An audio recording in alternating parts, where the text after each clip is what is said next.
Hello friends, I hope you're all doing great. We're here with a tutorial on account verification in the OKX Exchange. In the previous video, you saw that we created our account on this exchange, and now we're going to verify our identity. To do this, you can either click on the Verify Now option on the main page, or select the verification option from the user menu. On the next page, you choose your account type between individual or institutional. Now, click on Verify Identity.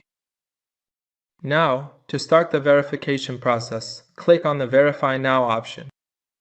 On the next page, you first need to select your country of residence, and keep in mind that you will need to provide your ID, a selfie, and your personal information in the following steps. Click on the next option. On the next page, select the type of document you want to upload: driver's license, national ID card, or passport. Now you need to scan the QR code displayed using your mobile phone and continue the verification process on your phone. On your mobile phone, click on Start Verification and scan your identification document. You will also need to scan the back side of your identification document. In the next step, you need to take a selfie, and after taking the selfie, your documents will be successfully uploaded. Then, you just need to wait for these documents to be approved. After your selfie and documents are approved, your personal information will be displayed on the next page. If the information is correct, click on Confirm.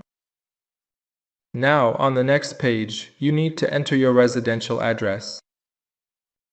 Then, on the following page, you need to upload a document that verifies and confirms your place of residence.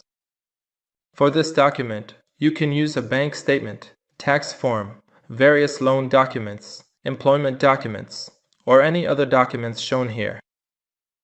Please note that this document must clearly show your full name, address, and the date it was issued. The document must not be older than 3 months from its issue date. After uploading the document, click on Submit, and you will need to wait for your address to be verified as well. Well, as you can see, after a few minutes your verification was successfully completed. Now you have full access to all sections of the exchange. That was the tutorial on verification in OKX Exchange. Stay with us for more tutorials. Goodbye.